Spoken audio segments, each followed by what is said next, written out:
World test championship కొత్త cycle ఊపందుకుంటోంది. ఆరంభం నుంచే రేసు ఆసక్తికరంగా కనిపిస్తోంది. ప్రస్తుతం పాయింట్ల పట్టికలో ఆస్ట్రేలియా, ఇంగ్లాండ్ టాప్ 2లో నిలిచాయి. ఆస్ట్రేలియా ఇప్పటివరకు ఒకే మ్యాచ్ ఆడింది. వెస్టిండీస్తో మ్యాచ్లో గెలిచింది. 159 పరుగుల తేడాతో విజయం సాధించింది. 100% విన్నింగ్ పర్సెంటేజ్తో వరల్డ్ టెస్ట్ ఛాంపియన్షిప్ పాయింట్ల పట్టికలో అగ్రస్థానంలో నిలిచింది. వెస్టిండీస్తో ఆస్ట్రేలియా ఇంకా 2 టెస్టులు ఆడాల్సి ఉంది. పాయింట్ల పట్టికలో రెండో స్థానంలో ఇంగ్లాండ్ కనిపిస్తోంది. భారత్తో 5 మ్యాచ్ల సిరీస్లో భాగంగా తొలి టెస్టులో ఇప్పటికే పంజా విసిరింది. భారత జట్టు భారీ స్కోర్లు కొట్టినా ఫైనల్ గా బెన్ స్టోక్స్ సేనే గెలిచింది. కొత్త వరల్డ్ టెస్ట్ ఛాంపియన్షిప్ సైకిల్లో ఆడిన తొలి మ్యాచ్ లోనే గెలిచి పాయింట్ల ఖాతా తెరిచింది. విజయ శాతం 100.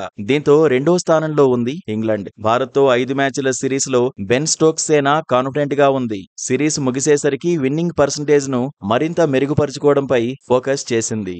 ఆడిన ఒకే ఒక్క మ్యాచ్ లో ఓడిన భారత్ ఇంకా ఖాతా తెరవలేదు. ఇంగ్లాండ్ గడ్డపైనే పాయింట్ల ఖాతా తెరుస్తుందా లేదా అనేది ఆసక్తికరంగా మారింది. ప్రస్తుతం భారత జట్టు 5వ స్థానంతో సరిపెట్టుకుంది.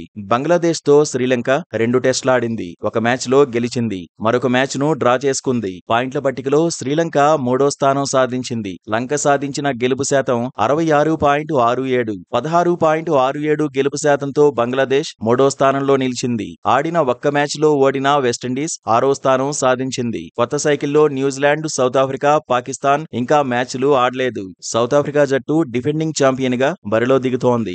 గత సైకిల్లో ఛాంపియన్ గా నిలిచింది. టైటిల్ పోరులో బలమైన ఆస్ట్రేలియాను కంగు తినిపించింది. తొలి వరల్డ్ టెస్ట్ ఛాంపియన్షిప్ ను మాత్రం న్యూజిలాండ్ దక్కించుకుంది. రెండో సైకిల్లో ఆస్ట్రేలియానే ఛాంపియన్. తొలి 2 సైకిళ్లలో భారత్ ఫైనల్ కు చేరింది. మూడో సైకిల్లో ఫైనల్ కు చేరలేకపోయింది. ప్రస్తుత సైకిల్లో భారత్ యువ ప్లేయర్ శుభ్మన్ గిల్ కెప్టెన్సీలో ఆడుతోంది. ఇక వరల్డ్ టెస్ట్ ఛాంపియన్షిప్ లో ఆస్ట్రేలియా ఆటగాడు ట్రావిస్ హెడ్ చరిత్ర సృష్టించాడు.